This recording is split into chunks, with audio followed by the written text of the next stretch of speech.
sit on a bench at Disneyland on Fat Street. I just sit there and I love it. I learned so much. Watching people, studying people's characters. And that's what I like. I like going inside. And that's the same thing as performance. You can tell right away when an artist, you can read it on her face when she's dancing. She's counting 1 and 2 and 3 and 4 and 5 and 6 things. You can see it. But that's the wrong concept for dance. Dancing is about feeling, not about thinking. So when they count, they're thinking. You should feel, become the bass, become the drums, become the guitar, the strings. You just become a oneness, you know?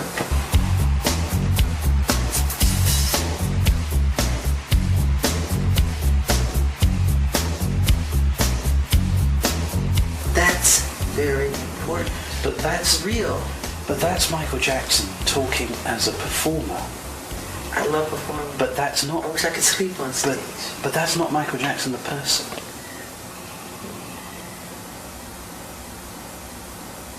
One of the most compelling and revealing lines of questioning that Martin Bashir pursued had to do with the strict discipline that Michael and his brothers endured at the hands of their father.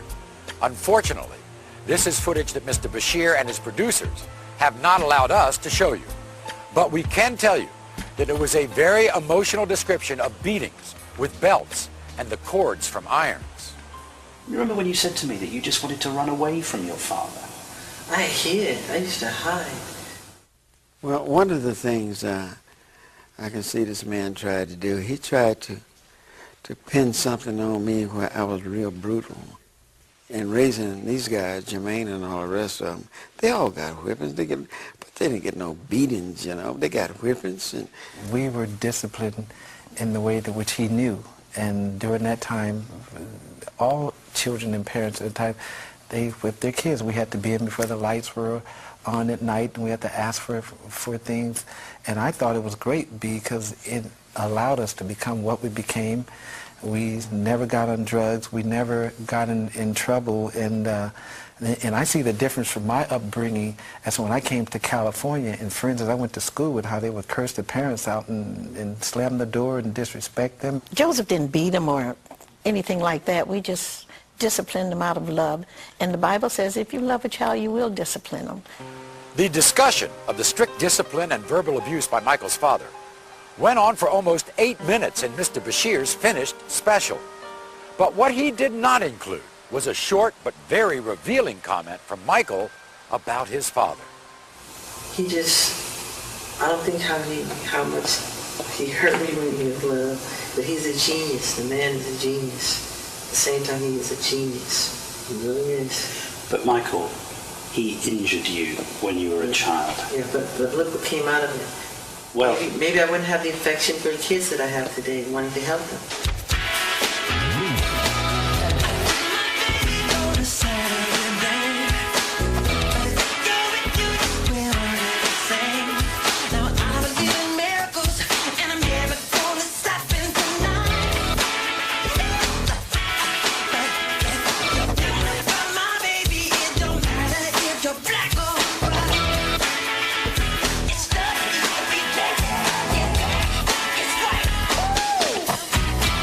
Without a doubt, one of the most controversial topics of Michael Jackson's life is his relationship with children.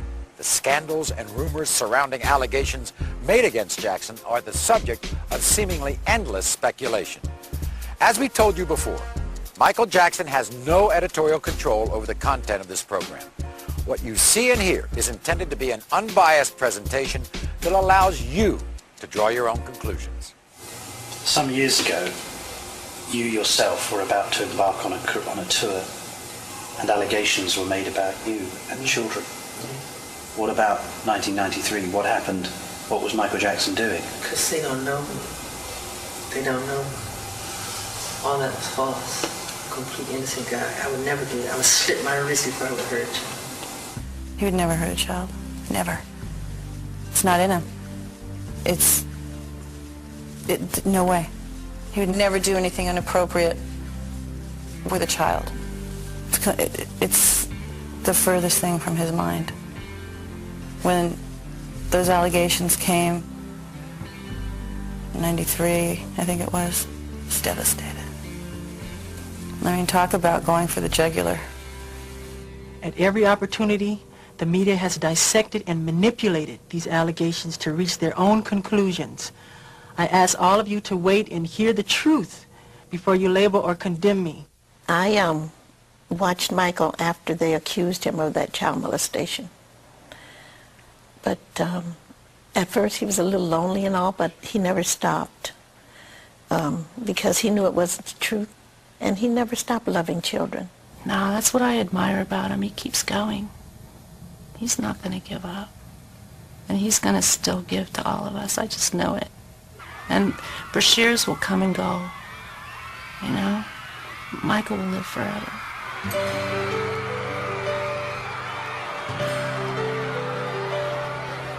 Apparently there's some confusion with sleeping in beds. My favorite thing to do is to sit in bed and watch TV.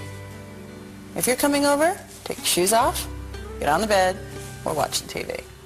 Michael was never indicted. I said he was never charged. He was never anything. Now, they came in this house, right, and they tore this house apart. They went in my mother's safe. They went in, and they tore it up, and they went in my mother's high blood pressure pills, and they were looking at, I mean, just what were they looking for? They were trying to get some crap on Michael that was not true. What hurts you most? When they lie. The lies. They're complete lies. And it hurts. And it hurts me because I know there's children out there who has to hear that crap. Why do people do that when all you have done is brought some of the most beautiful music, most beautiful popular music that many of us have ever heard? Why do people want to judge you if you've done, all you've done is been an artist and brought wonderful music? Because with success, people become jealous. It hurts to be misunderstood. No matter how much you try to put people on track, there will still be some judgment, things said that it's so far from the truth. Following the broadcast of Mr. Bashir's special, the speculation about what went on in Jackson's private life was once again headline news, primarily due to the story of Gavin, a young man who had reportedly been dying of cancer. Gavin was somebody who was diagnosed with cancer. Doctors gave him, I think, 3 weeks or 1 month to live. One of his last wishes was to meet Michael, a request fulfilled through Los Angeles businessman Jamie Masada. Then he said to me, he said, under his breath, he said, I want to meet Michael Jackson. At that point, I didn't know Michael Jackson. And I just came out of the room, I started crying. I didn't know what to do. I called Neverland. I said, is any way you can get a chance to call the kid? Then I'll come in next day, and I said, Gavin, he'll have a little smile on his face. I said, Gavin, what's going on? He said, Michael, call me. Gavin and his family formed an immediate bond with Jackson, creating an atmosphere that many believe played a large part in Gavin's recovery. You know, 2.5 years ago, the doctor, they said 2 more weeks he's dead. Now he's alive. His appearance on the Bashir special showed a seemingly healthy and happy young man, clearly very fond of Jackson. And while Mr. Bashir did touch on Gavin's amazing recovery, many believe that the real focus was on Michael's relationship with the young man, especially the revelation that they had spent the night in the same room. The thing is upset me right now. The reason I'm giving you in the interview, because Gavin called me. He was crying on the phone. He went in gas station. The kid in gas station, they start kidding. Oh, you are the kid doing this with Michael. You slept in Michael.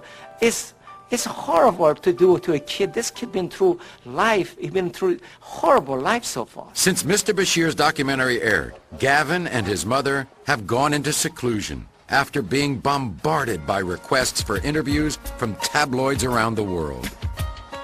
This statement released to the press by Gavin's mother says, I'm appalled at the way in which my son has been exploited by Martin Bashir.